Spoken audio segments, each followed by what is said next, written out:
እንደተለመደ የተከበራችሁ ዛሬም ለሶስት ተከስተናል አለን። እንደ ሳምንቱ እንግዲህ አቤኒ ሳምንት ጎሎ ነበር። በሳምንት አቤኒ አግኝተነዋል። እንደተለመደው ዛሬ ሶስት ሆነናል። ሃትሪክ ሰርተን መተናል። አብራችሁን ስላላችሁ እናመሰግናለን። እንደ ሳምንቱ እንግዲህ እንደተለመደው የተለያዩ ሀሳቦችን እያነሳን ነው። በተለይ ወጣት የሚሸቱ ሀሳቦችን ከህይወታችሁ ጋር ይገናኛሉ ብለን የምናስባችሁን ሀሳቦች ነው ወደ እናንተ ያደረስን የሚገኘው። የተከበራችሁ እናንተም ጆሮአችሁን ስለሚሰጡ ከልብ እናመሰግናለን። ወደ ፕሮግራማችን እንግባና የተከበራችሁ እንግዲህ ሳምንት በተለይ ግንኙነት ውስጥ ሆነን ነው እያነሳን የምንገኘው። በትንሽ ቦታዊ ግንኙነት ውስጥ ሆነን ባለፈው ሳምንት ስለ ሚናዎቻችን እያወራን ነበር። በተለይ ወደ ውስጥ ገባ ብለን እነዚህን ሚናዎች እንዴት ባለ ሁኔታ መተግበር አለብን የሚለውን ወደፊት ደግሞ ወደኋላም እያለን እያነሳን ነው የምንገኘው እና እናንተም የተከበራችሁ ከሳምንት የቀጠለውን ሀሳባችንን ማንሳት የምንቀጥል የሚሆነው እናንተስ ምን ሀሳብ አላችሁ የሚለውን ብትነግሩን ደስ ይለናል። አብራችሁን ስለምትሆኑ ከልብ እናመሰግናለን። እንኳን ደህና መጣችሁ ብያለሁ። እንግዲህ አዲስ አይደላችሁም እና እሺ እንግዲህ ከሳምንት የቀጠለውን ሀሳባችንን ማንሳት እንጀምራለን። እሺ አድማጮቻችን እንደምን ሰነበታችሁ?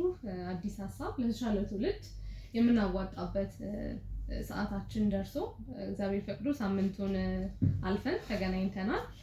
ከተለያየ የህይወት መስክ ያገኘነውን ንብ ከተለያየ አበባ እንደምትሰራው እኛ ለእናንተ ይጠቅማሉ የምንላቸውን ከተፈጥሮና ከህይወት መስኮች ያገኘናቸውን በጾታዊ ግንኙነት ላይ ቤተሰብ የሚሰራው ሀገር የሚሰራው በትዳር ስለሆነ እዛ ላይ ለማጠንጠን የጀመርነውን ፕሮግራማችን አሁንም እንቀጥላለን።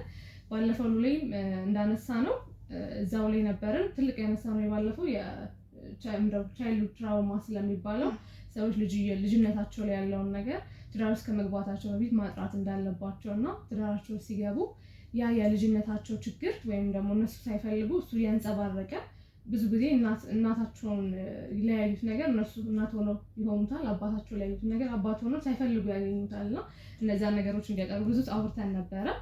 እንደተለመደው ዛሬም እዛው ትዳር ላይ ነው የምናወራው። አንዱ ደጋግመን እንደምንለው ሌሎች ነገሮች ልምድ አላቸው፣ ትዳር ግን ልምድ አይኖረውም ማለት ትውውቅ ነው የሚኖረው። መተዋወቅ፣ መግባባት፣ መታወቅ ነው ትልቁ ነገር። ይሄ መነጋገር የሚለው ፓርት ላይ ነው መተዋወቅ የምንችለው። ከዛ ውጭ ግን ልምድ የለውም። ልምድ የሚባል ይሄ እንደ ልብስ ለክቼ ማውለቅ የምችለው ነገር ወይም ልኬ ነው ልክ አይደለም የምለው ነገር የለም። ግን ጓደኝነት ላይ እያለ የተለያዩ የምንሰራቸው ነገሮች አሉ።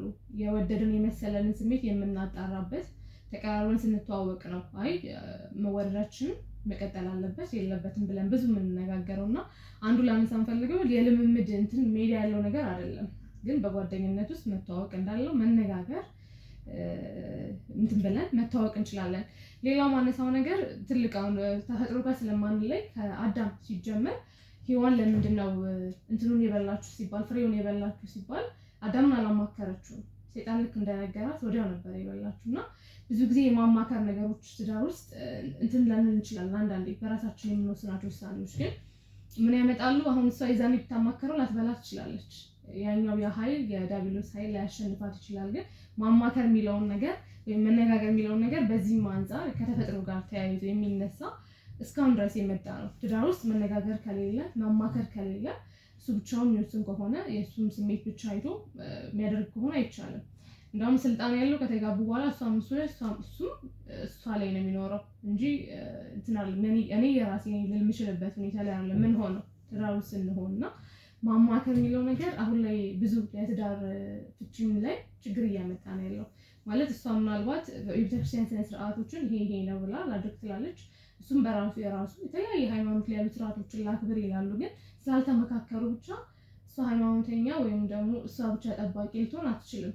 ተነጋግረው እስከ ጥግ ድረስ መንፈሳዊ ቦታ ላይ ሄደው ተነጋግረው ምን ብለው ነው መሆን ያለበት እና አሁን ላይ ብዙ ችግሮች ሳይመካከሩ እሷ ስለፈለገች ብቻ ይሄ ነው በቃ የቤተክርስቲያን ህግ ነው ብላ ለሱ ሳታማከረው ሳይነጋገሩ ብዙ ችግሮች እየተፈጠሩ ነው እና መነጋገር መቻል አለባቸው። ምን ማድረግ አለብን ለሚለው ቤተክርስቲያንም ወይም ደግሞ የመንፈሳዊ ቦታዎችም ትዳርን ሁሉ እንዲከበር የሚፈልጉ ናቸው። ትዳር ላይ በጣም ባልም ሚስትም ባሏን እንድታዳምጥ ባልም እንደዛው ሚስቱን እንዲያዳምጥ ነውና የሚመክሩት። በዛ ልክ ምን ለማለት ፈልጌ ነው እዚህ ጋር መነጋገር መቻል አለባቸው። አሁን ላይ ችግሮች እየተፈጠሩ የመጡት ባለመነጋገር ወይም ባለመመካከር ነውና የሆነ ነገር ስናደርግ ትዳር ውስጥ ከገባን በኋላ አንድ ላይ ነው ማድረግ የምንችለው፣ ወደ አንድ ሀሳብ አመተን ነው። ሌላኛው ምንድነው ባለፈው እንዳልነው መንፈሳዊና አካላዊ ነው ትዳር ዝግጅት የሚፈልገው አይደል? ሳይኮሎጂያዊ የተለያዩ ዝግጅቶች አሉ፣ የተለያዩ ሰዎች መስራት አለባቸው ምናምን ብለን አንስተናልና ትልቁ ግን ሁለቱ አካላዊና መንፈሳዊ ዝግጅት ይፈልጋል፣ ወይም የሁለቱ ህብረት ነው ሊሆን የሚችለው። ጋብቻ ግንኙነቶች ውስጥ እነዛ ሰዎች ወይም ሁለቱ ወጣቶች በእውቀት የጎለበተ በስሜትም ማንነት የጎለበተ ራስን በመስጠት ያለው መስዋዕትነት ዋጋ መክፈል እና ደግሞ በአካላዊነት ደረጃ የበቁ ወይም ደግሞ እድሜያቸውን በአግባቡ የደረሰ የእነዚህ ሁሉ ጥምረት ነው እዛ ትዳር ውስጥ ሊገባ የሚገባው። ያለ እውቀት ከገባን እንደዛው የተለያዩ ችግሮች ስለሚያጋጥሙና የአንድ ነገር ብቻ ውጤት አይደለም፣ ወይ ፋይናንሻሊ ሰው ብቁ ስለሆነ ወይ በአካል ብቁ ስለሆነ የሚደረግ ሳይሆን መንፈሳዊና አካላዊ ወይም ዓለማዊ የሚባሉ ነገሮችን የያዘ ነገር ነው እና እነዚህ ነገሮች ከያዘ ሰው በመስዋዕትነት ወይም ደግሞ ቃል በመገባባት ለዛ ቃል ኪዳኑ ታምኖ ይኖራል። እነዚህ ነገሮች ሁሉም ካሉ ማለት ነው። በአንድ በኩል ብቻ ግን ሊሆን አይችልም። ሌላኛው ፍቅር ወይም ጋብቻ የሚባለው ነገር ትልቁ የፍቅር አርማ ነው የሚባለው። በቃ ትልቁ የፍቅር አርማ ነው፣ የፍቅር መገለጫ ነው። ኖርማል ምድር ሙሉ ያለችው በትዳር ነው። ግን ያ ትዳር የተበላሸ ከሆነ ህዝቡ ሁሉ የተበላሸ ነው። ትውልድ ምድርም የተበላሸች ነው የምትሆነውና ልክ አሚኬላና ሹክ እንደምታበቅለው የሰው ልጅ እንደዛ አይነት ማንነት እንዲኖር ይሆናልና የፍቅር አርማ ነው። ግን ይሄ ነገር እንዳለን ጓደኝነት ላይ የማይሰራ ከሆነ አሁን የምናያቸው ነገሮች እስከ ትውልድ እየተሻገሩ ነውና ባለፈው ባነሳነው ሀሳብ ላይ ሆነ ወደ ዛሬ ሀሳብ በደንብ እንመጣለን። የተያያዙ ሀሳቦች ስለሆኑ ትልቁ ዛሬ እንደውም ሴትነትና ወንድነት ላይ በደንብ አውርተናል። አብሮ ደግሞ በህብረት ያላቸውን ኃላፊነት በደንብ አድርገን እንድናነሳ እኔ አስባለሁኝ እና የተለያዩ ነገሮች አሉ። የፍቅር ሁሉ ምንጭ የሆነው ደግሞ እግዚአብሔር ወይም ደግሞ የሰው ልጅ የሚያመልከው አምላክ ስለሆነ ከዛ አምላክ ነው ፍቅር ሊያገኝ የሚችለው። አብሮ የሚሆኑት እነዛ ሰዎች ከዛ የፍቅር ምንጭ ከሆነው አምላክ ፍቅርን ለማግኘት ነው አብሮ የሚሆኑት የሚረዳዱት እንጂ በራሳቸው የሚያመነጩት ፍቅር የለምና ከዛ ፍቅር ከሆነው አምላክ ጋር ሲሆኑ ከዛ የሚመነጨው የማይጎድል ፍቅር ስለሆነ ከዛ ጋር በጣም አብረን መሆን መቻል አለብን ከአምላክ ጋር። ወይም ደግሞ ወደ አምላክ ፍቅር የሚወስደን ጉዞ ነው መጀመር ያለብን። ፍቅር ሲጀመር ወይም ደግሞ ትዳር የሚባለው ነገር መንፈሳዊ ጉዞ ነው፣ ዓለማዊ ጉዞ አይደለም። ዓለማዊ ጉዞ ቢሆን በጣም ቀላል ነበረ እንደ ማንኛውም ጉዞ ማለት ነው። ግን ይሄ መንፈሳዊ ጉዞ ነው። መንፈስን አንድ ሆነን የምንሄድበት ጉዞ ነው። ወደ እናንተ እንግዲህ እንደ መጀመሪያ ያህል ግን ወደ ኋላ እንመለስና መጀመሪያ አካባቢ ያነሳሽው ሀሳብ ነበር በተለይ ስለ ትዳር ያለን አመለካከት። በጣም ብዙዎቻችን በነገራችን ላይ ሚዲያውንም ተመልከች ሰውንም የሚያወሩትን ነገር ተመልከችና ለዛ ሁሉ ነገር ለዝግጅት ውስጥ ማድረግ አለብን። ልክ ነው። ግን መጀመሪያ አመለካከታችን ላይ መስራት አለብን የሚል ሀሳብ አለኝ። ከሁሉም የሚበልጠው የሚቀድመው አመለካከት ነው ብዬ ስለማስብ ማለት ነው። አመለካከትሽ የተንሸዋረረ ከሆነ ዝግጅት እንኳን ለመዘጋጀት ሀሳቡም እንዳይኖርሽ ነው የሚሆነው እና መጀመሪያ በተለይ እኛ አካባቢ ምን አለ መሰለሽ ወደ ትዳር ሲገባ ሰው ሁሉ የሚያስበው ጭቅጭቁ ነው። የት ወጣሽ የት ገባሽ ጭቅጭቅ ነው። የት ወጣ የት ገባሽ ጭቅጭቅ፣ በብር ዙሪያ ብቻ በጣም በብዙ ነገሮች ለትዳር ያለን አመለካከት እጅግ በጣም የተንሸዋረረ ነው። እነዚህን አመለካከቶች መጀመሪያ ማጥራት አለበት ብዬ አስባለሁ። በተለይ ከባለ ትዳሮች ነው ይሄ ነገር እንትን ማለት ያለበት መነሳት ያለበት። ትዳር ምን አይነት ነገር እንደሆነ አሁን ላሉት ወጣቶች ማስረዳት አለባቸው ብዬ አስባለሁ። ያሳለፉትን ህይወት 5 ዓመት ሆኖ መኖሩ 10 ዓመት ያንን በዛ ህይወታቸው ውስጥ ያጋጠማቸውን ነገር ለወጣቶች ማስተማር ቢችሉ አሁን ያለው አመለካከት በደንብ ይቀይራል ብዬ አስባለሁ። ምክንያቱም አሁን ወጣቱ የሚያስበው ትዳርን እንደመታሰር ነው የሚያስበው። በቃ ትዳር ውስጥ ከገባው በኋላ እንደ ወጣትነት እንትናለው ሪላክስ አደረገ ማለት ነውና ትዳር ውስጥ ገባ ምንድነው የሚሆነው? ጫናዎች ነው የሚኖሩብኝ። ኃላፊነቱን ነው የሚያስበው። እሷ እንደምትጋራው ሳይሆን የሚያስበው ሁሉ ነገር እንትኑ ምንድነው የሚሆነው? እሱ ላይ እንደሚጫን ነው የሚያስበው። እሱ እንደሚጨቀጨቅ ነው የሚያስበው። የት ገባ ተብሎ እሱ እንደሚጨቀጨቅ ነው የሚያስበው። ከዛ በኋላ ደግሞ ፋይናንሻሊ አለ አሁን ደግሞ ትልቁ ችግር እየሆነ የመጣ ፋይናንሻል ነው እና እንደዚህ አይነት ነገሮችን ባለትዳሮች እንትን ብለው ባለትዳሮች ካላስረዱ ትዳር ውስጥ ያሉ ሰዎች ለወጣቶች ትምህርት የማይሰጡ ከሆነ አሁንም ወደፊትም የአግቢ መጠን እየቀነሰ ነው የሚመጣው። በዛውም የሚፋቱትም በደንብ ነው እየጨመሩ የሚመጡት። ምክንያቱም ትዳር ውስጥ ያሉ ሰዎች አሁን በተለይ እናቶቻችን አባቶቻችን 30-40 ዓመት ኖረዋል። እነዚህ ሚዲያ ላይ እንትን ያለን እያመጣናቸው እነሱን ያላቸውን ነገር ለወጣቱ ማስተማር ብንችል፣ እንግዳ እያደረግናቸው ማስተማር ብንችል፣ ምክንያቱም በደንብ ነው ህይወታቸውን በሚነግሩን። ሊጣሉ ይችላሉ። ጥሎቻቸውን እንዴት ባለ ሁኔታ እንደፈቷቸው። ዋናው ደግሞ ትልቁ ነገሩ ግጭት ነውና ትዳር ውስጥ ግጭቶች ሲያጋጥሙ እንዴት ባለ ሁኔታ መፍታት ምንችል ከሆነ በጣም ህይወታችን 50-60 በመቶ ቀላል ነው የሚሆነውና እነዚህን ነገሮች ለወጣቶች ማስተማር ብንችል በደንብ አሁን ያለው አመለካከት ይቀየራል ብዬ አስባለሁ። እና ሌላውን እንመለስበታለን። ወደ አቤል የሚታ። እሺ፣ አመሰግናለሁ። ባለፈው ሳምንት ትንሽ ችግር አጋጥሞኝ ነው የቀረሁት። ይቅርታ ጠይቃለሁ ቤተሰቡን እና ወደ ሀሳቡ ስንመለስ ትልቁ ይሄ ዋስትና የመኖር ዋስትና ይመስለኛል። እኔ የሚመስለኝ ማህበረሰቡ በትዳር የተጠናከረ መሆን አለበት። ቅድም እንዳልነው ዓለም የምትታየው በትዳር ይመስለኛል። እኔ ትዳሩ ጠንካራ ካልሆነ ዓለም ላይ ያሉ ሰዎች ጠንካራ የሚሆኑ አይመስለኝም። ምክንያቱም የምናፈራቸው ሰዎች ከየት ነው የሚመጡት? ብዙ ሰዎች ትዳር ይፈራሉ። ብዙ ሰዎች ትዳር ውስጥ መግባት አይፈልጉም፣ ወይ የገቡት ራሱ መውጫው በሩ የቱ ነው የሚል ነገር ይመጣል። እና ቅድም እንዳልነው የክርስትና እምነት አለን ሁላችንም ኢትዮጵያውያንን። ስለዚህ በእምነታችን መጠንከር፣ እንደገና ደግሞ የተባረከ ትዳር ምንጩ ምንድን ነው የሚለውን መለየት ያለብን ይመስለኛል። የተባረከ ትዳር የሚባለው ይሄ የተደማመጡ መቻቻል የምትባለው ቃል ላይ ብቻ ናት ያለችው እና እኛ ጋር ትልቁ የጎደለው የመቻቻሉ ነው። ሌላው ባለፉ የቆዩ ሳምንታት የሚያወራ ነው ይሄ ኮሚኒኬሽን ብቻ ሳይሆን ትዳር ከመጀመሩ በፊት የምንሄድባቸው አቅጣጫዎች አሉ አይደለም። ጓደኝነት ለምሳሌ ጓደኝነቱ ላይ የጠነከረ አቤኔዘር ትዳር የሚያስፈልገው ከሆነ የሰራው አቤኔዘር የተገነባው በዛች ልጅ ወይም ትዳር ከሚይዛት ልጅ ጋር የገነባው ማንነት ወሳኝ ይመስለኛል ብዬ የማስበው። ለምሳሌ በወራት ውስጥ የሚጋቡ ሰዎች አይግባቡም፣ አይተዋወቁም። ገና ያልተሰራ ነገር አለ። እኔም ምንድነው ማምነው ትዳር ማለት ትልቅ ምሰሶ ነው አይደለም? ለሀገር ምሰሶ ነው፣ ለቤተሰቦቻችን ምሰሶ። ቤተሰቦቻችን ይኮራሉ። ትውልድ መቀጠል ካለበት የሆነ ፕሮግራም ላይ መተን ነበርና ባለፈው ሳምንትም እንዳልነው ቻይና እኮ ጫንቋት ነው አይደለም የትዳር ህግ ያወጣችው። ስለዚህ ህይወት መቀጠል ካለበት ግን ኢትዮጵያውያንን ደግሞ እኛ እሴት የሚባል ነገር አለን፣ ደጋግመን የምንናገራት ቃል። እሷን እሴት እየጠበቅን ወጣቶች በነገራችን ላይ ኢንጆይ ስለማናደርገው ነው ትዳሩን እኔ ብዬ ማስበው።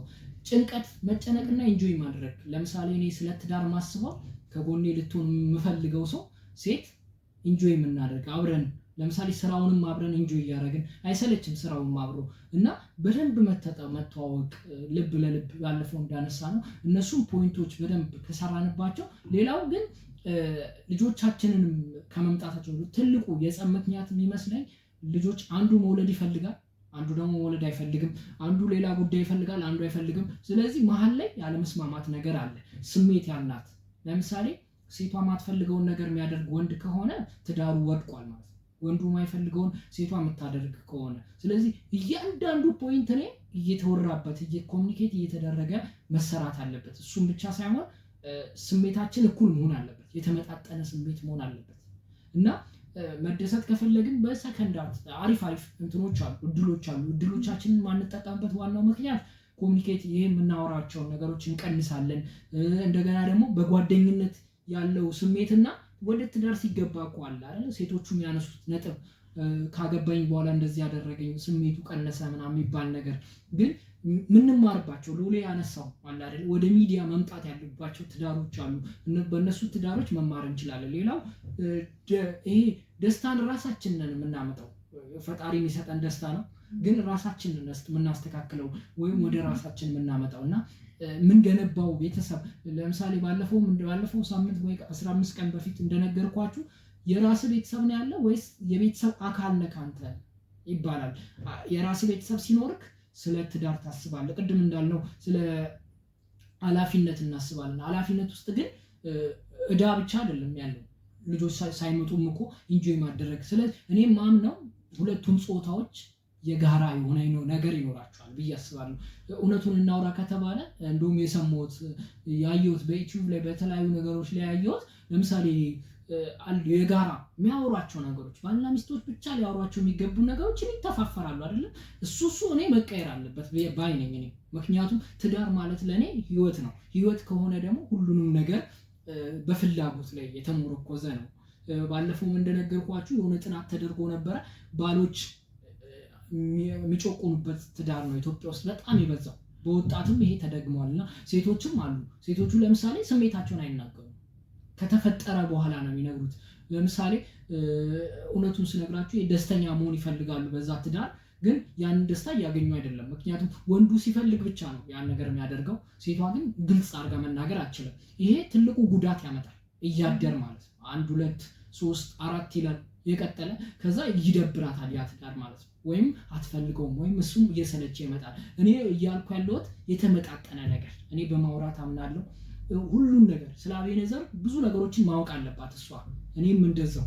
ከዛ በኋላ ነገሮች እየተስተካከሉ ይመጣሉ። ግን በኋላ እንደምንገባበታለን ቤተሰብ ጣልቃ የሚገባባቸው ጉዳዮችና የማይገባባቸው ጉዳዮችን ደግሞ መለየት ይጠበቅብናል። ግማሹ ብዙ የተጎዳ ነው። ቤተሰብ ትዳሩን ይፈልገዋል፣ እኛ አንፈልገውም። እኛ እንፈልገዋለን፣ ቤተሰብ አይፈልገውም። ቤተሰብ አይኖርልንም አይደለ? እኛንን። ስለዚህ ቤተሰብ የሚፈልገው ማግባታችንን ብቻ ነው።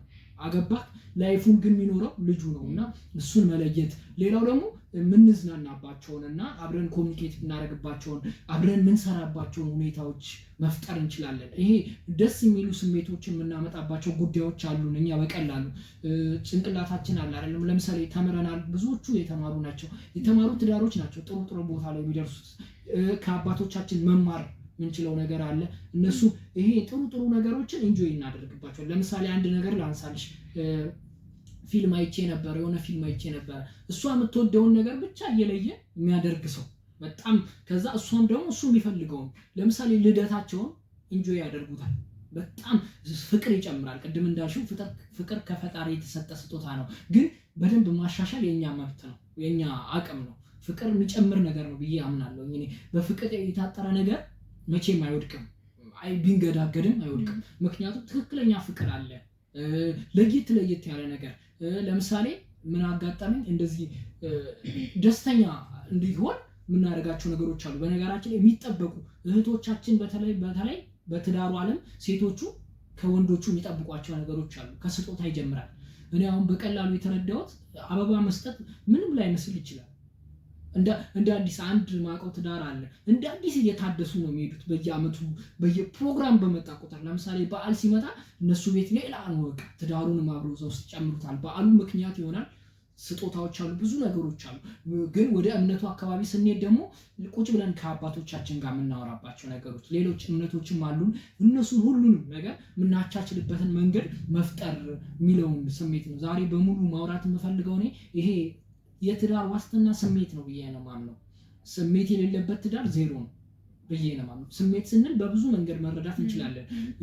እዛ ቤት ውስጥ ያለ ስሜት አለ። እንደገና ደግሞ እሷን ተረዳሃት አልተረዳሃትም፣ ተረዳኸኝ አልተረዳኸኝም የሚል በትንንሽ ነገሮች የሚፈርሱ ትዳሮች አሉ እኮ። ውሃ ቀልስ ነው ምንድን ነው የሚባለው? ውሃ በማይፈጅ ሀሳብ የሚጣሉ ትዳሮች አሉ። ስለዚህ ግን እኔ ደግሞ ማስበው ምንድነው ኢንጆይ እያደረግን እንደውም እያቀለል ነው መሄድ አለብን። ሌላው ምንድነው ለቤተሰቦቻችን ለጓደኞቻችን የምናጋራውን ነገር መለየት። ሚስጥር የሚባል ነገር አለ። የባልና ትዳር ልጆቻችን መስማት የሌለባቸው ትዳሮች አሉ አይደል?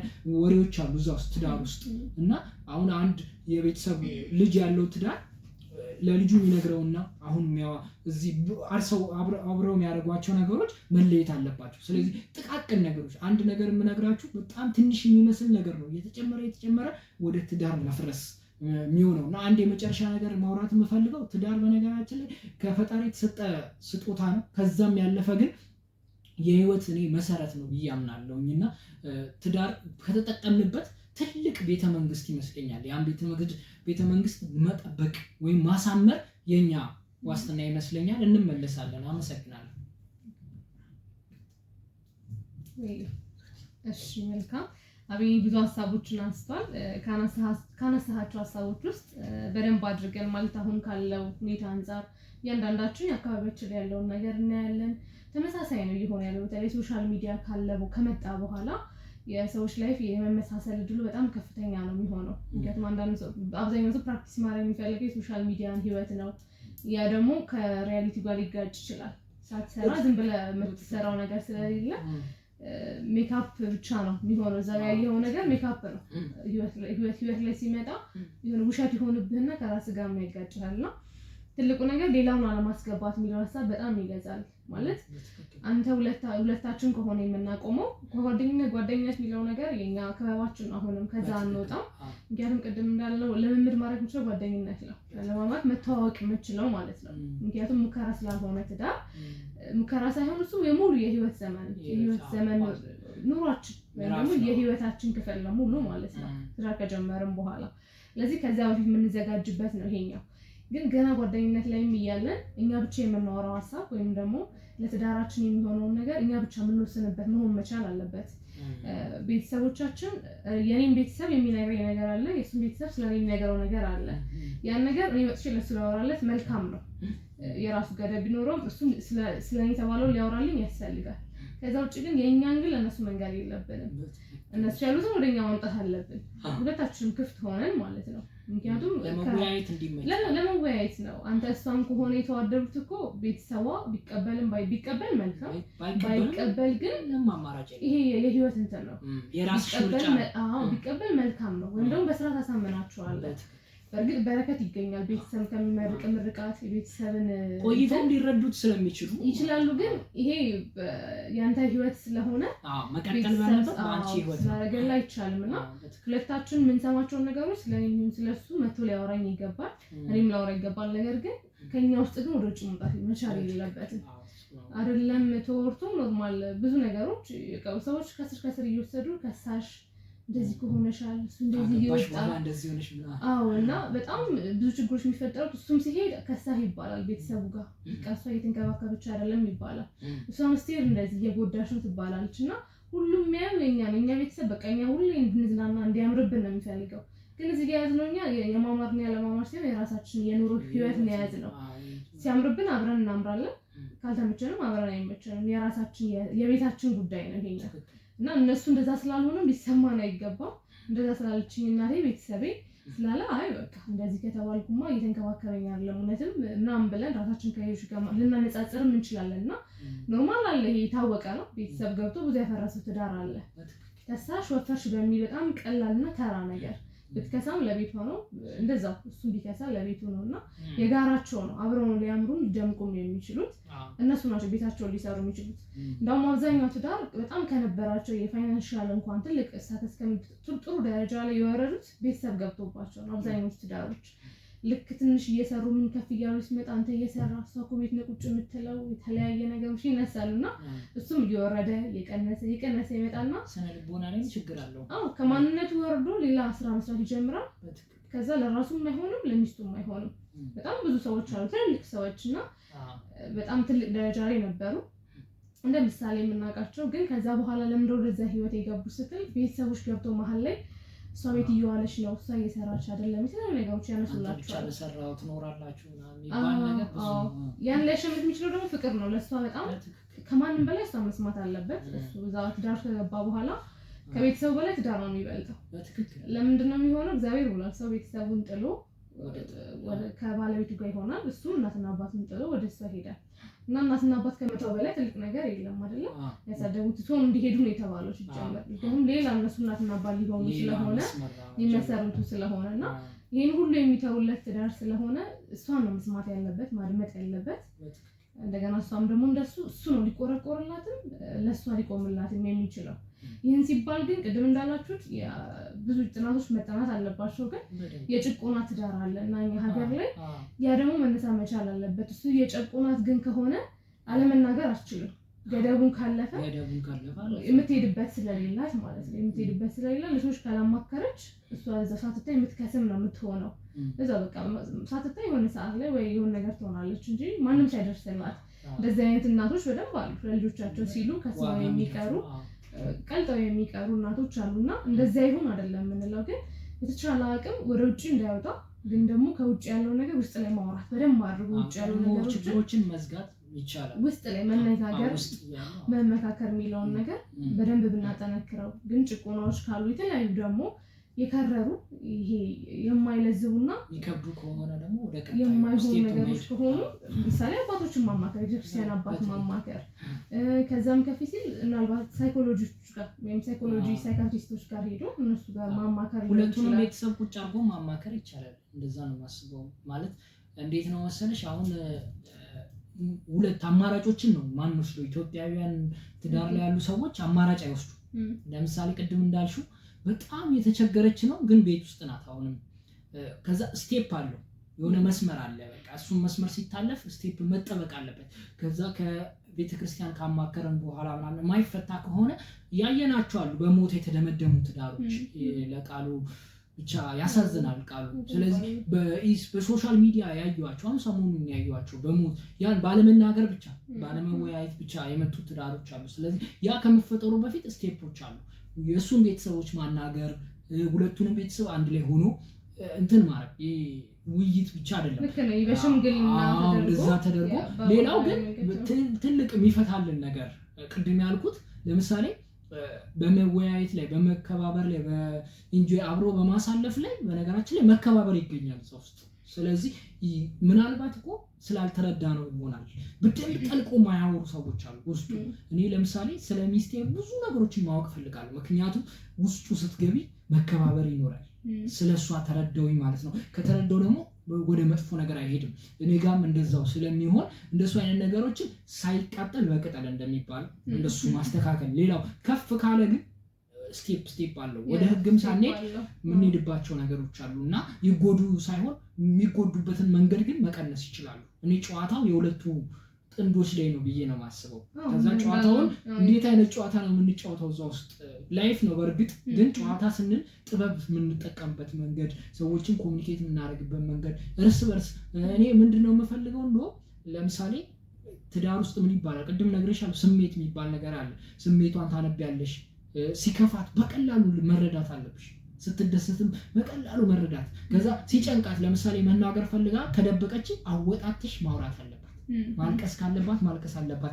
ያ ስሜት ስንረዳው ያን ስሜት ስናወጣው ለብዙ ሰው ይጠቅማል እንኳን ለኛ ማለት ነው። ከዛ መደበቅ ታቆማለች ወይ እሱ መደበቅ ያቆማል። ኢቭን አንድ ትዳር አውቃለሁኝና ገንዘብ የማይሰጥ ባል ነው። በቃ በዘዴ ነው ገንዘብ ቀርቶ አሁን ሁሉ ነገሩን ይሰጣታል እንኳን ገንዘቡን ማለት ነው። ግን የቀረበችበት መንገድ ልጅቷ በዘዴ በጥበብ ለምሳሌ ተናዶ ሲመጣ እሷ በጣም ትዕግስተኛ ሆና ትጠብቋለች። ደስተኛ ሆኖ ሲመጣ ደግሞ ቤቱን የባሰ ደስተኛ እንዲሆን ታደርጋለች። ከዛ ቀስ እያለች እንዲህ ስትለው ራሱ ነገራት ማለት ነው። ብር እየሰጠውሽ አይደለም እየደበኩሽ ነው ምናምን ብሎ ትዳሩ ሰላም ሆነ ማለት ነው። እኔ የምፈልገው ያንን ስሜት ነው። ከዛ ያ ትዳር ማለት ነው ባለፈውም እንዳልኳችሁ ይጮሃል ራሱ ወደ ሚዲያ ሳትወጪ ለሰዎች የሚያስተምር ትዳር ይሆናል። ዝም ብሎ ስታያቸው አብረው ሲሄዱ የሚያስደስቱ ባለትዳሮች አሉ። ያንን ለመፍጠር እኒህን ስቴፖች መጠበቅ አለብን። ትልቅ አደጋ መቋቋም የሚችሉ ትዳሮች አሉ። አይተናቸው ከሆነ ለምሳሌ ሀዘን ሊያጋጥም ይችላል። የሚከባብዱ ሀዘኖች ያጋጥማሉ። ሌሎች ችግሮችም ያጋጥማሉ። የኢኮኖሚ ችግሮች ለምሳሌ አንድ ሰው አንድ ምክንያት እንትን እወዳለሁ ምሳሌ ስለምወድ ነው ይቅርታ ይደረግልኝ። አንድ ወዳጅ ነበረችኝና በምትሰራበት ቦታ የፋይናንስ ችግር ገጠማት። የፋይናንስ ማለት የኦዲት ችግር ገጠማት። ከዛ ኪሳራ ውስጥ ገባች ማለት ነው። ያን ገንዘብ መክፈል ይጠበቅባታል፣ አለበለዚያ መታሰር ማለት ነው። እና ያንን ስቴፕ ከባሏ ጋር ሆና የተወጣችው። ስለዚህ ይህንን ስለመናገሯ ብቻ አይደለም፣ ስሜቷን አትደብቀውም፣ ሁሉ ነገሯን ትነግረዋለች። ከዛ ይሄ ነገር በቀላሉ ተፈታ ማለት ነው። ያ ችግር ብቻዋን ግን ጭንቀት ውስጥ ነበረች። ቢያንስ ለአንድ ሳምንት ከሰዎች ጋር ላለመገናኘት ትሞክራለች። ግን የምታናገረው ባሏንና ባሏን ብቻ ነው። ስለዚህ እንደዚህ አይነት ነገሮች ባልና ሚስት መሆን ማለት ይሄንን ችግር አብሮ መፍታት። ደስታውንም ስንሄድ በዚህ መንገድ ስለሆነ እነዚህን ስቴፖች ብንጠብቅ ቀላል ነው የሚሆነው ብዬ ነው የማስበው። ሌላው እኔ ትዳርን እንዴት ነው የማስበው ምንድነው ህይወት ነው አይደለም። ለምሳሌ ልጆች ሲመጡ በረከት ነው ይባላል። በረከት የሚሆነው ግን እኛ በስርዓት ስንመራው ነው። በኋላ እናነሳዋለን። ማህበረሰብ አቀፍ ላይ የሚንቀሳቀሱ ለምሳሌ የሚያጋጥሙ ነገሮች አሉ። ልጆች በረከት ናቸው በስትክክል አስተዳደጉን አስተካክለን ኢንጆይ እያደረግን ገንዘብ ስላለን ብቻ አይደለም። በነገራችን ባለን ነገር ልጆቻችን እንዴት ነው መምራት የምንችለው የሚያስቀኑ ትዳሮች ቤተሰብ ያላቸው ምናምን እነሱን ነገሮች ለመፍጠር ጥንቃቄ የተሞላበት እኔ ቀድሞ መጠንቀቅ ብቻ ሳይሆን ኢንጆይ የተደረገ እየተነጋገሩ መነጋገራቸው ደግሞ መከባበር ነው ያማከለ መከባበር ትልቁን ፖታ ይዛል። በነገራችን ላይ ባሏ ስለሚስቷ በደንብ ተንትና ስትናገር እኔ ደስ ይለኛል። ምክንያቱም ይበልጥ ታውቀዋለች ማለት ነው ባሏ። ለምሳሌ ባለፈው ነግሬያችኋለሁ ዮናስ ከበደን በጣም ነው የምወደውና ሚስቱ ስለሱ የምታወራው ነገር በጣም ነው ይደንቀኝ። እንዴት ነው የሚተዋወቁት? እሱ ደግሞ ስለሷ የሚያወራበት መንገድ። ስለዚህ ሴትዮዋ ስለራሷ ማውራት አይጠበቅባትም። ስለዚህ ቤተሰቦቹ ምንድነው ማህበረሰቡ የሚረዳበት አንግል የሚደሰትበት አንግል አለ በዚህ መንገድ። ስለዚህ እንደዚህ አይነት ነገሮች ሰዎችን ኢንጆይ እያደረግን የተዝናናን የምናደርጋቸው ነገሮች ላይፋችንን ትልቅ ያደርጋልና እንደገና ጥቃቅን ስህተቶችንም ጨምሮ እየፈታን ትልቁንም በቀላሉ ልንፈታው እንችላለን። እና ሌላው ትልቁ ፖይንት ግን ለሌሎች ማህበረሰብ ደግሞ ለሌሎች ወጣቶች ደግሞ መማሪያ እንሆናለን ብዬ አስባለሁ። እኔ እንደውም ትልልቅ ትዳሮች ወደ ሚዲያ ቢወጡ ደስተኛ ነኝ። እኔ የምማርባቸው ትዳሮች ስላሉ ማለት ነው። እና ይሄንን ነው ለማለት የምፈልገው። ሲጠቀለል ብዙ ነው እናወራለን። አመሰግናለሁ። መልካም ይገባል። የተከበራችሁ አብራችሁን ስላላችሁ እናመሰግናለን። ቅዳሜ ላይ ያላችሁት ትንሽ ቁም ነገር አበዛን መሰለኝ እንበልና አብራችሁን ስላላችሁ እናመሰግናለን። ቅዳሜ ላይ የምንገኘው አዲስ ሀሳብ የሬዲዮ ፕሮግራም ነው እየሰማችሁ የምትገኙት። በታዘና እያላችሁ አሁንም አብራችሁን ስላላችሁ ከልብ እናመሰግናለን። ያው ስለ ወጣትነት ስናወራ ጊዜው ይፈጥናል፣ በደንብ ነው የሚፈጥነው። ምክንያቱም ወጣትነት ብዙ የምንሰራበት ጊዜያችን ነውና ይህን ሀሳብ ደግሞ በተቻለ አቅም በቁም ነገር ማሳለፍ ትልቁ ምርጫችን ነው ብለን ስላሰብን ነው እንግዲህ ቁም ነገሩን እያበዛንባችሁ የምንገኘውና እናንተም እንደምትረዱን ተስፋ እናደርጋለን። አብራችሁን ስላላችሁ እናመሰግናለን። አዲስ ሀሳብ 102.4 ላይ ነው የምትገኙት። ስለምትሰሙን ከልብ እናመሰግናለን። ቅዳሜያችሁ ፏ ደመቅ ብትን ብላችሁ ቅዳሜያችሁ እንድታሳልፉ የእኛ ምኞት ነው። አብራችሁን ስላላችሁ እናመሰግናለን። ወደ ሀሳቦቻችን እንመለስና ቅድም አሪፍ ሀሳብ እያነሳችሁ ነበር። በተለይም ትዳር ውስጥ ሱፒሪየሪቲ እና ኢንፌሪየሪቲ ያለውን ስሜት በደንብ እያነሳችሁ ነበር። ባለፈው ሳምንት ወደ አነሳነው ሀሳብ ወደኋላ ልመለስና በተለይም ልጅነታችን እንመለስ። ምክንያቱም የሁሉ ነገራችን መሰረት ልጅነታችን ነው። አስተዳደጋችን የሁሉ ነገር መሰረት ነው ብዬ ስለማስብ በተለይም ወደ ትዳር ውስጥ ከገባን በኋላ ያለን ፕሮፋይል የሚነሳው ከልጅነታችን ነው። ይሄ ሰው ምን አይነት ሰው ነው የሚለው ከልጅነቱ ጀምሮ ካየሽው ኦልሬዲ ትልቅ ከሆነ በኋላ ምን አይነት ሰው እንደሆነ መለየት እጅግ በጣም ቀላል ነው። አሁን ላለነው ፐርሰናሊቲያችን የልጅነት ፕሮፋይላችን እጅግ በጣም ወሳኝ ነው ብዬ አስባለሁ። ምን አይነት አስተዳደግ ነው ይሄ ልጅ? በባለፈው ሳምንትም እያነሳን ነበርና ይሄ ልጅ ምን አይነት አስተዳደግ ነው ያደገው? ቤተሰቡ ምን አይነት ቤተሰብ ነው? እናትና አባቱ የሚደባደቡ ቤተሰቦች ናቸው ያሉት? አባት እናትን የሚጨቁንበት ቤተሰብ ነው ይሄ ልጅ ያደገው? ወይስ ከሁለት አንዱ የበላይነት ኖሮት ነው ልጁ ያደገው? ከዛ በኋላም እንግዲህ ይሄ ልጅ ካደገ በኋላ ወደ ትዳር ውስጥ ሲገባ በደንብ እናየዋለን። ይሄ ልጅ እንዴት ባለ ሁኔታ ነው ሚስቱን ትሪት የሚያደርገው? በስነ ስርዓት ነው የሚያወሩት? እሱ ብቻ ነው የሚያወራው ወይስ ይደማመጣሉ?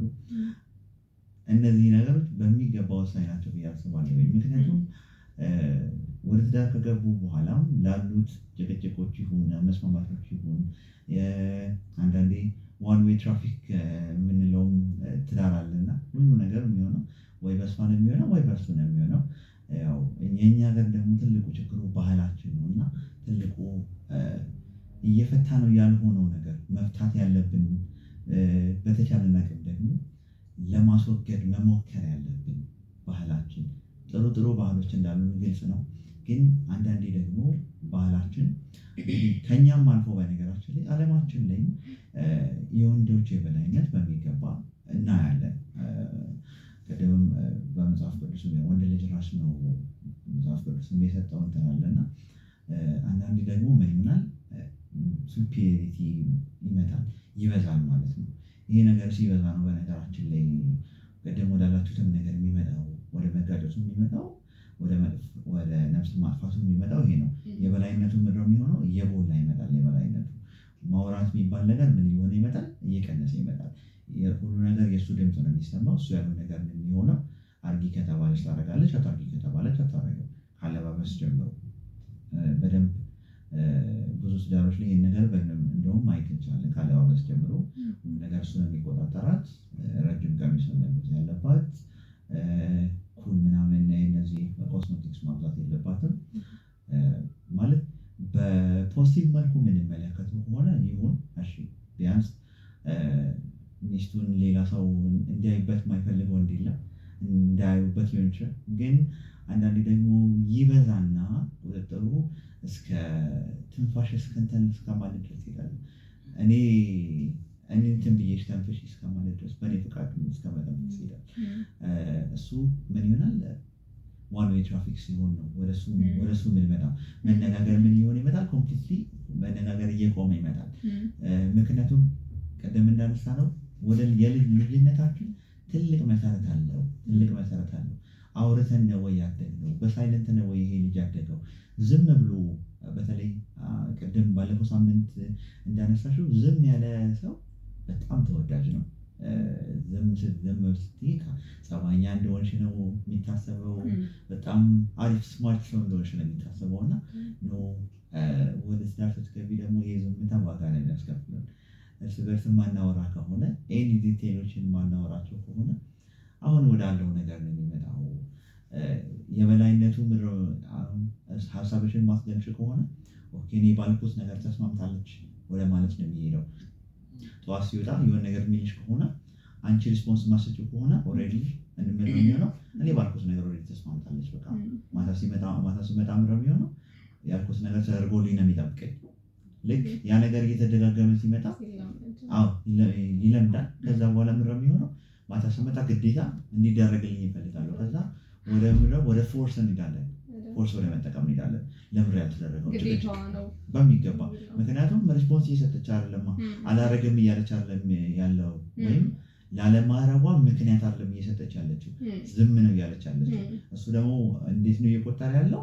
ኦልሬዲ አግሪ ሆነናል፣ ተስማምተናል። በቃ ለዛ ከጊዜ ወደ ጊዜ ጭቅጭቅ ይመጣል።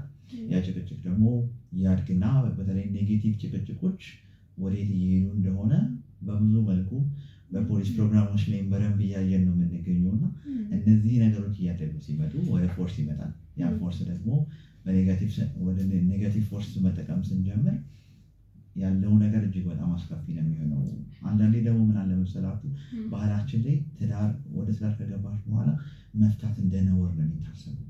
ኦልሬዲ ፈተሽ ስትወጪ ፈት ነው የምትባሉ። ማለት ያለው እንትኑ ያለን ኤክስፒሪየንሱ እጅግ በጣም አስቸጋሪ ነው የሚሆነው። እና ለልጅም ተብሎ ከዛ ነገርም የህብረተሰቡንም ወሬ ተፈርቶ ትዳር ውስጥ ይቆያል። አትወጣም ማለት ነው ወደ ትዳሩ። ከዛ በኋላ ወደዚህ ነው የሚሄደው። ባለመስማማት ውስጥ ነው የሚኖሩት። ያለመስማማት ደግሞ እያደገ ሲመጣ ወደ ጥል ይመጣል። ያ ጥል ደግሞ ሪዛልት ወደ መጨረሻው ስንሄድ ወደ አልሆነ ነገሮች ይከሰታሉ። እና ትልቁ አስተዳደጋችን በሚገባ እዚህ ላይ በደንብ መስራት አለብን። አሁንም ትዳር ላይ ሆናችሁ ልጅ ወልዳችሁ እያሳደጋችሁ እየሰማችሁ የምትገኙ አድማጮቻችን፣ ልጃችሁን እንዴት ባለ ሁኔታ እያሳደጋችሁ ያላችሁ? ልጃችሁን እንዲያወራ አድርጋችሁን እያሳደጋችሁ ያላችሁ? ዝምታውን እያበረታታችሁን እያሳደጋችሁ ያላችሁ? ምክንያቱም ይሄ ዝምታ ተበረታቱ ሲያድግ ወደ ትዳር ሲገባ ደግሞ ይህ ልጅ ካደገ በኋላ ወደ ትዳር ከገባ በኋላ የሚመጣው መዘዝ እጅግ በጣም አስቸጋሪ ነው። በተለይ ሴቶች ሀሳባችሁን በሚገባ ገለጹ፣ በደንብ አውሩ ሴቶች። ምክንያቱም ወንድ ልጅ ያን ያህል ለሊት የሚጨነቅ አይደለም። ወንድ ልጅ በትንሽ ነገሮች ነው ወንድ ልጅ እንትን የሚያደርገው። እና ሴቶች ደግሞ እንደምናውቀው በዲቴል ነው የሚያምኑት። እና ያን ዲቴል ባላቸው ማድረግ እንዲችል ማውራት ቢችሉ፣ በተለይ ጓደኝነት ላይ በደንብ ይሄን ነገር መስራት እንችላለን። በተቻለ አቅም የኔ ደካማ ጎን የምታስተካክልልኝ እሷ ናት። የእሷን ደካማ ጎን ደግሞ ማስተካከለው እኔ ነኝ። እዚህ ላይ በደንብ መስራት ከቻለን በሚገባ እነዚህን ነገሮች መቀየር እንችላለን። ባህላችንን ማሻሻል እንችላለን። አንዳንዴ በደንብ ታስረን ያለ ነው። በደንብ የሆነ ነገር መቀየር ስትፈልጊ ሰው ምን ይለኛል የሚል ነገር ነው የምትጀምሪው። እንዴ የሆነ ነገር እኮ ሀሳብ ስትነሺ ማህበረሰቡ ምን ይላል ብገለልስ፣ ማህበረሰቡ ቢያገለኝስ ኖ እንግዲህ ጓደኝነት ውስጥ እኔ ያለሁት ለእሷ ነው፣ እሷ ያለችው ለእኔ ነው። ማህበረሰቡ እንደ ሶስተኛ ወገን ለመጠቀም ያለብን ማህበረሰቡ ሳይሆን ምን ይለኛል ማለት መጠንቀቅ ያለበት ባሌ ምን ይለኛል፣ ሚስቴ ምን ትለኛለች፣ ከዛ ባለፈ ነው ማህበረሰቡን ማስገባት ያለብን። አሁን ትልቁ ችግራችን ወደ ትዳር ውስጥ ከገባን በኋላ ማህበረሰባችንን ነው የምናስቀድመው ከባህላችን የበለጠ። ምን ይለናል ማህበረሰባችን፣ ምን ግምት ይሰጠናል? ቢያንስ እኮ ጮክ ብለን ራሱ ስታወሪ ማህበረሰብ ጎረቤት ምንድን የሚለው ነገር አለና ችግራችሁን ጮክ ብላችሁ አውርታችሁ መፍታት የምትችሉ ከሆነ ጮክ ብሎ ማውራት።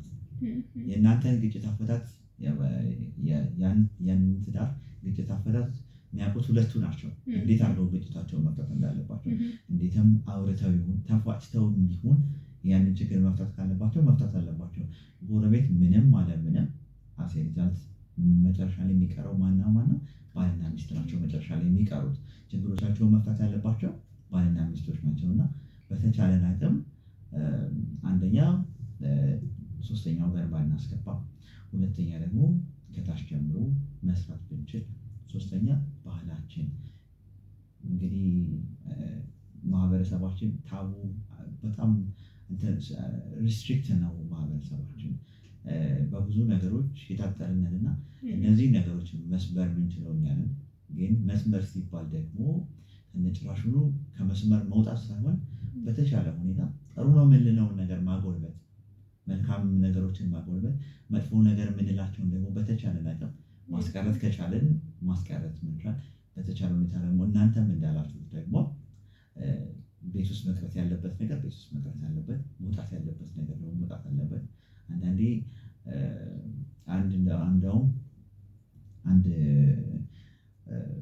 ቆይቷል ይህን ታሪክ ከሰማሁት እና ታሪክ ልንገራችሁ ነው ለእናንተ ልለፍ። ባልና ሚስት አብረው ሲኖሩ በጣም ይጣላሉ እና ከአንድም ሁለቴ ተጣልተዋል። ሁሌ ግን ሚስትየው በተጣሉ ቁጥር ወዴት ነው የምትሄደው? ወደ አባቷ ነው የምትሄደው። ትንሽ ባስቀየማት ቁጥር ወደ አባቷ ነው የምትሄደው እና አንዴ በጣም በቃ ወደ መጨረሻው ደረሰች። በጣም ሰለቸው እና አባቷ ጋር ሄደ ያለች ባልየው አባቷን ማናገር ጀመረ። አባቴ እጅግ በጣም ሰልችቶኛል፣ በተጣላን ቁጥር ብቻ የሆነ ግጭት ባለ ቁጥር ወደ አንተ ነው የምትመጣው። ከዚህ በኋላ ሰልችቶኛል፣ በቃ ይህን ትዳር ምን ማድረግ ፈልጋለሁ፣ ማቆም ፈልጋለሁ ብሎ ከአባትየው ጋር ያወራል። አባትየው አንድ ትዕዛዝ ያዘዋል። ልጄ ፊት ለፊታችን ጫካ አለ፣ ከዛ ጫካ ቀጥ ያለ እንትን ይዘህልኝ ነው፣ ቀጥ ያለ እንጨት ይዘህልኝ ነው ብሎ ይልኩታል። ከዛ በኋላ ያ ልጅ ወደ ጫካ ይሄዳል። ቀኑን ሙሉ ቢፈልግ ቀጥ ያለ እንጨት ማግኘት አልቻለም።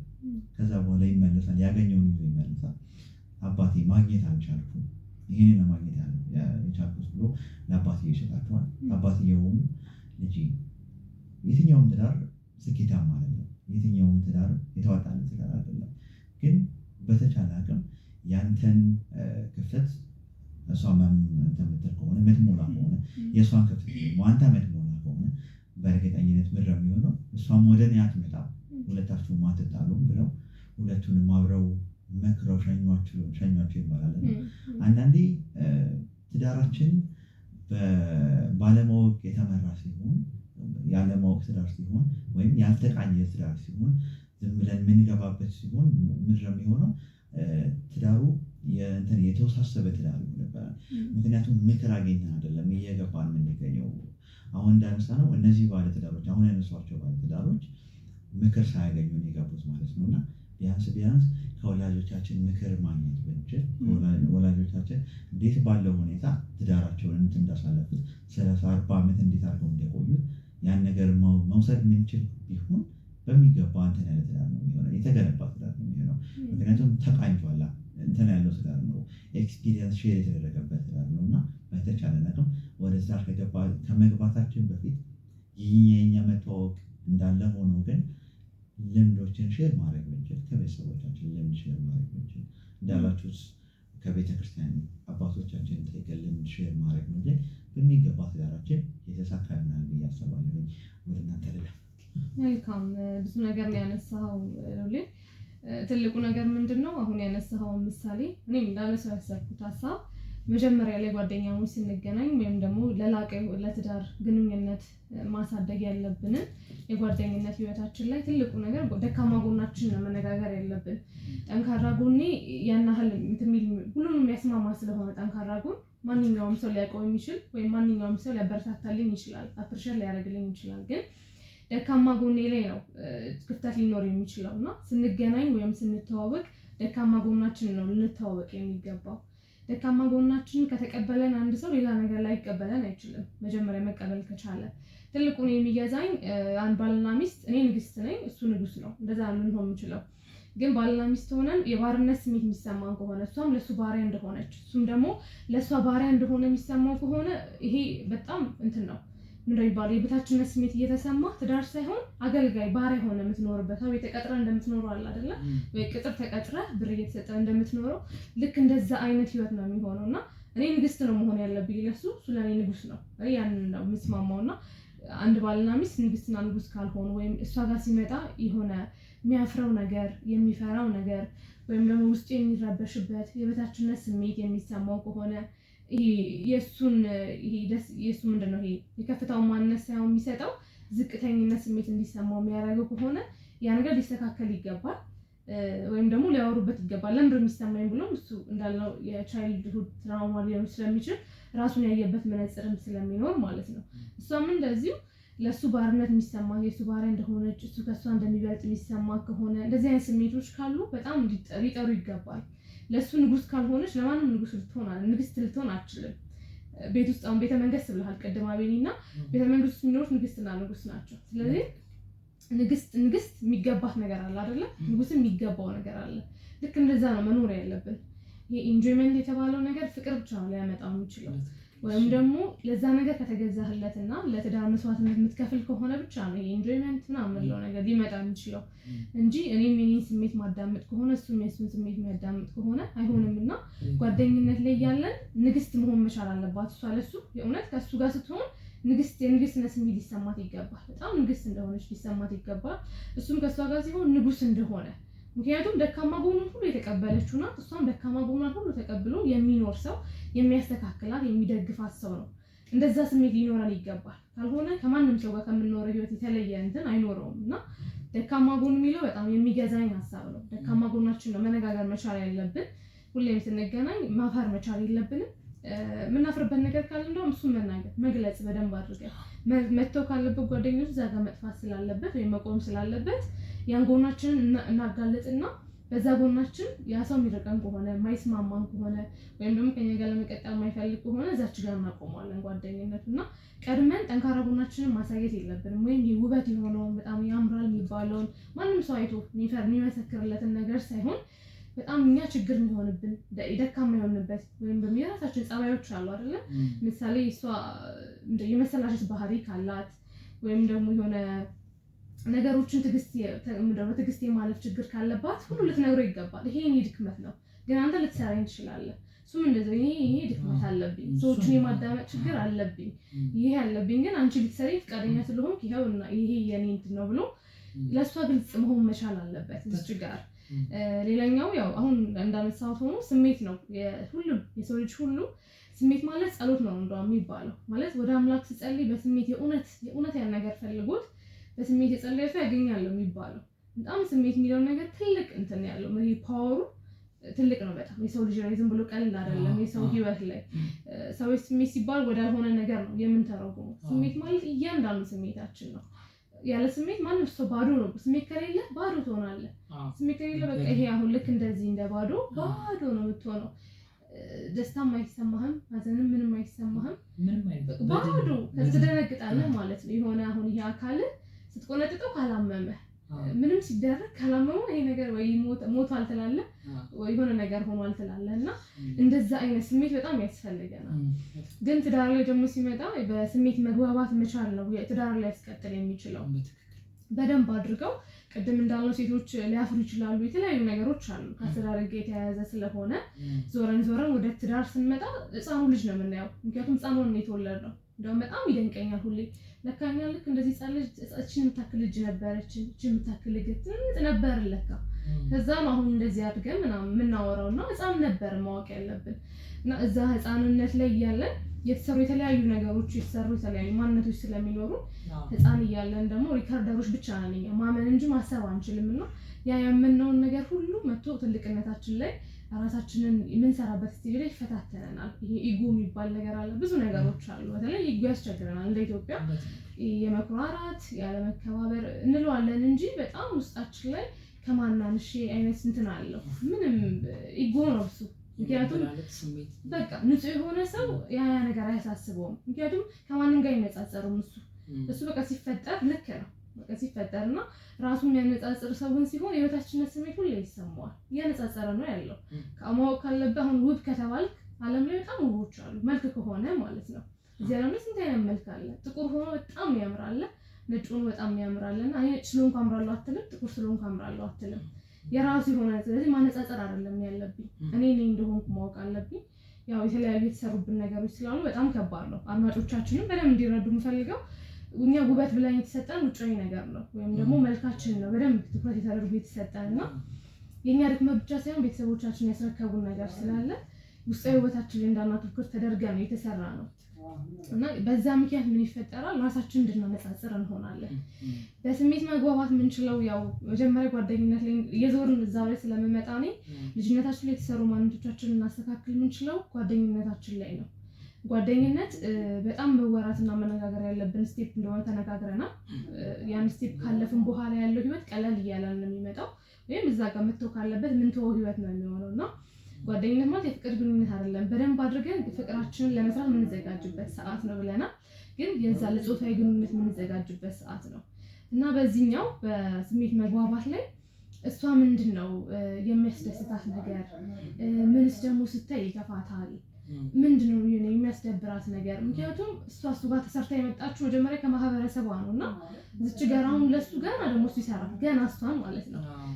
ራሳቸው ናቸው እዛ ቤት ውስጥ እንትን የሚሉት እና ሁለቱም የመሰራራት ሰዓት ስለሆነ ሁለታቸውም እሷም እንደዛውና እሱ ተሰርቶ የመጣ ሰው ስለሆነ እንደገና ደግሞ መስተካከል ያለበት መቆረጥ ያለበት ነገር ይኖራል፣ መጨመር ያለበት ነገር ይኖራል። ያ ደግሞ በህይወት ውስጥ ነው ሊታወቅ የሚችለው አብሮ ሲኖር። ግን ታች ጓደኝነት ላይ መጀመሪያ ላይ መታወቅ መቻል አለብን። ስሜቱ ምን አይነት ስሜት ነው? አሁን አንዳንድ ሰው ሲናደድ ጥፍት ሊል ይችላል፣ ከዛ ቦታ ላይ ነው ይችላል፣ የሆነ ቦታ ሊሄድ ይችላል፣ ወይ ደግሞ በቤት ዘግቶ ሊያለቅስ ይችላል። እንደዚህ አይነት ባህሪ ያለው ሰው አለ።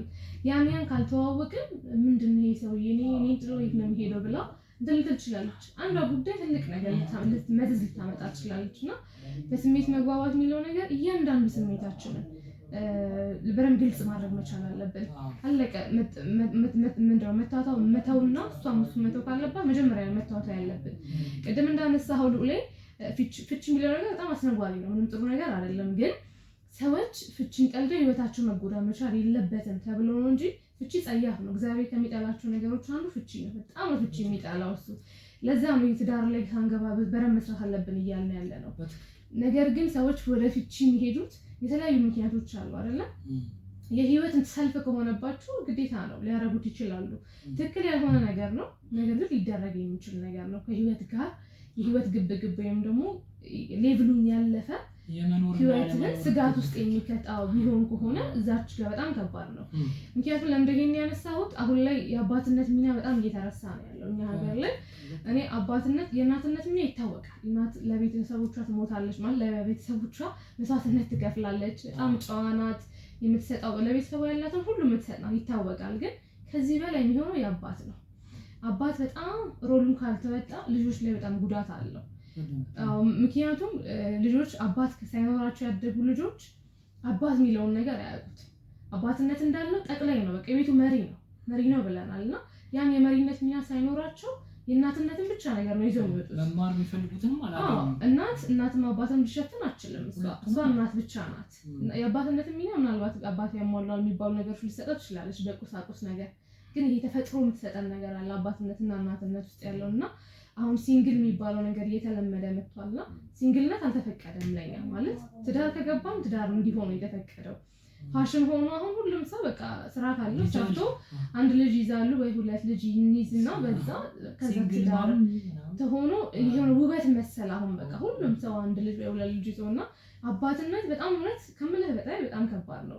እኔ አባት ባያሳድገኝ ምን ነበር መሆነው እላለሁ። ምክንያቱም አባትነትን በጣም ስለምወደው ማለት ነው። አባትነት በጣም ብዙ ነገር ነው እንዳለ እናት አቃፊ እናት አብዢ ናት እንጂ መጀመሪያ የሚተክለው አባት ነው። ይሄ የሚተክለው ዘሩ የሚሰጠው አባት ነው። ግን እናት ታበዛለች ያን ነገር። እሷ የምድር ሁሉ የሰው የተወለደው ከሷ ነው አይደለ? አብዢ ናት እሷ እንጂ አባት ላይ ነው። እንደውም አባት ያልተከለው ፍቅር ምንም እንትን አይደለም። እናት ከየትም አታመጣው ነው የሚባለው። ግን ከሱ የመጣ ከሆነ እሷ በጣም ማብዛት ትችላለች፣ ማኔጅመንት ስለምትችል ማለት ነው እናት። እና ከዛ ጋር ተያይዞ አባትነት ላይ ብናተኩር ደስ ይለኛል። አባት በጣም ጥሩ አባት ከሆነ ልጆች በጣም ጥሩ ተደርገው ይሰራሉ ብዬ አምናለሁ። እናት ብዙ ጊዜ ያን ያህል ብዙ ጉድለቶች አይታዩም ከእናትነት አንፃር። የተለያዩ ባህሪዎች አሉ። አሁን ላይ ወጣቶች እናትነትን ብዙ ፕራክቲስ ሊያደርጉ ይችላሉ። ይሄ ሲንግል የሚለውን ነገር በጣም ሊፈልጉት ይችላሉ። ግን ያ ነገር ምንድነው የሚሆነው? ሲንግል ማምነት ማለት ልጁን አባት ማሳጣት ነው። አባት የለውም ማለት ነው። ያለች አንድ ፓርት ጎሏል። መሪነትን አያውቀውም። በቃ መሪ አሁን እሱ ሲያገባ ለሚስቱ መሪ ሊሆን ወይም ደግሞ ሚስቱን በፍቅር መስዋዕትነት የሚባለውን ነገር ሊያስተዳድራት አይችልም። አንድ ልጅ እንደውም ቀርባ ነበር እና ማን ላይ አባቷ አላሳደጋትም። ለአባቷ ያላት ፍቅር በጣም የሚገርም ነው። ግን አባቷ የሚናገራት ቃል እንዴ አባት ነው እንዴ ትላለች። ምናልባት ሰው አንስቶ እንኳን ያሳድጋል አይደለ? ከዛ በላይ በጣም የሚከባብዱ ቃላት ነው የሚናገራት። ሄዳ በፍቅር አባዬ ግን ምን ሆነ ነው ምናምን ስትለው አሁንም ይቀልዳል ምናምን ትደነግጣለህ። ግን ያ ሰው እንደዚህ የሆነበት ምክንያት አለው። በጣም ጥሩ ሰው ነበር አሉ በፊት ላይ። የእሱ የራሱ ምክንያት አለው። ግን አባትነቱን በጣም ነው የምትናፍቀው። አሁን ምን ተጎዳች ስትባል አባት ነው እኔ ጎዳኝ ያለች። በቃ አባትነትን እፈልገዋለሁ። ትዳር ውስጥ ያለ ሰዓት ነበር የገባችና አባቷ ቢኖር ላትገባ ትችላለች። አባቷ ቢቆም ኖሮ ምክንያቱም አባት ይሄ ጥላ ግርማ የሚባለው ነገር ለአባት የተሰጠ ነገር ነው። እንደውም በገጠሩ ማህበረሰብ ዘንድ ወንድ ልጅ ከሌላቸው በጣም ይቸገራሉ። አባት ሳይኖር እንኳን ቀርቶ ወንድ ልጅ አይደለም አባት ወንድ ልጅ ይፈልጋል እዛ። ምክንያቱም የሆነ ግርማ ነው የዛ ቤት ምንድነው የሚባለው? ያ ቤት እንዲፈራ ሊያደርግ የሚችለው አባት ነው። ምንም ይሁን ምን ማለት ነው። ሁላ አባትየው ስራ የሌለው ወይም በጣም ብዙ ነገሮች የሚያጠፋ ሊሆን ይችላል። ግን ስም ነው በቃ አባት ማለት ይሄ ስም ይሆናል አይደለ? ለቤተሰብ አሁን የምንጠራው ጊዜ በአባታችን ነው አይደለ? በእናት ማንጠራው የሆነ ስም ለሱ የተሰጠው ክብር አለ። ስም ነው ብቻውን አባት የሚባለው ነገርና አባትነትን በተቻለ አቅም ሴቶች ማስወገድ መቻል የለብንም። አባት ያጣለች ባዶ ነው። አንድ ክፍሉ ግማሽ ክፍሉ የተቆረጣል አይደለ? የሆነ ክፍሉ ባዶ ነው የሚሆንበት። እናት ብቻ ነው ልትሆን የሚችለው። እና የሲንግል ማምነት የተለያዩ የተባሉ ነገሮች በጣም ትኩረት ሊደረግባቸው ይገባል። ልጆችን ለወደፊታቸው ህይወታቸው ላይ ተጽዕኖ እያደረግንባቸው ነው ያለ ነው። ፍቺ አጸያፊ ነገር ነው። ግን ፍቺ የማይሆን ጉዳይ ከሆነ ግዴታ ነው። ህይወት ላይ በጣም ከባድ ስለሆነ ማንም መፍረድ አይችልም። ማንም ፈራጅ አይደለም ሁሉም ሰው እና የራሱን ህይወት የሚሮጥ ስለሆነ። ግን ትልቁ ነገር ሲንግል ማምነት በጣም የሚያጸይፍ እንጂ የሚያኮራ ነገር አይደለም። ይሁን ከሆነ አጋጣሚ ሰዎች ባለመግባባት ሆኖባቸው ነው እንጂ በፍጹም የሚያኮራ ነገር አይደለም። ትዳር ውስጥ አለመግባት ነው። እንደዛ ከሆነ ሲንግል ማምነት ከፈለኩኝ ትዳር ውስጥ አለመግባት ነው የሚሻለው እንጂ ወደዛ ማተኮር የለብንም። ትዳሮች የመበላሸታቸው ትውልዱ የመበላሸቱ ምክንያት እኔ አባትነት መጥፋቱ ነው። አባት እየጠፋ ነው ያለው። አባት እየተከበረ አይደለም በሚገባው። ለአባትነት ወይም ደግሞ የተሰጠው ይሄ አባትነት ያለው ሚና ቤት ውስጥ እየተተወ ነው ያለው። በፊት ላይ እሱ የራሱ ግርማ አለው። አባት ሲባል የራሱ እሱ የሚፈቅዳቸው ነው የማይፈቅዳቸው ነገሮች፣ እሱ ሲመጣ የምታሳያቸው ነገሮች አሉ በጣም አባትነት ውስጥ እና ያን ስሜት ስታጣው ደግሞ በጣም እንትን ይልሃል። የሚሞላ ስሜት ነው ያ። ከዛ ትጎላለህ ማለት ከዛ ስሜት ወደድክም ጠላህም ነው። እናቴ የፈለገ ልታረግ ትችላለች። አጎት መጥቶ እንደ አባት ሊያሳድግ ይችላል። ግን አባትን የመሆኑን እንትን በጣም ይቀንሳል። አሁን ልጅ አጎቶቿ በጣም ብር ይሰጧት ነበር፣ የተለያዩ ነገሮች ያደርጉላል ነበር። ግን ታለቅሳለች። በቃ ታለቅሳለች። አባቷ እንዳልሆነ ታውቃለች። በቃ አባትነት የሚለው ነገር እናትነትና አባትነት ሊቆረጥ የሚችል ነገር አይደለም። በቃ ህይወት ላይ ሁለቱም እኩል ሚና ነው ያላቸው። ስለዚህ እናት ልጅ ብቻ ስለወለደች ብር ስላላት ስራ ስላላት አይደለም ማየት ያለባት። ልጇ ነገ ማን ነው የሚሆነው? ነገ ምን አይነት ህይወት ነው ልጇ የሚመራው? ዛሬ የሚያውን ነገር ነው ነገ ላይ መኖር የሚችለውና ወንድም ከሆነ የአባትነት ይምጣት፣ ሴትም ከሆነች ያው አባትነትን አውቃ ትዳርን በዛ ልክ ነው የምታከብረው እዛ ውስጥ ያለውን ነገርና አባትነት ወሳኝ ስለሆነ በጣም ፍቺ የሚለው ላይ ሲንግል ማምነት ምን የሚያምር ነገር አይደለም የሚለውን እንደ መልእክት ለማስተላለፍ ነው። አብራችሁን ስላላችሁ እናመሰግናለን። የተከበራችሁ አዲስ ሀሳብን እየሰማችሁ የምትገኙት 102.4 ትገኛላችሁ።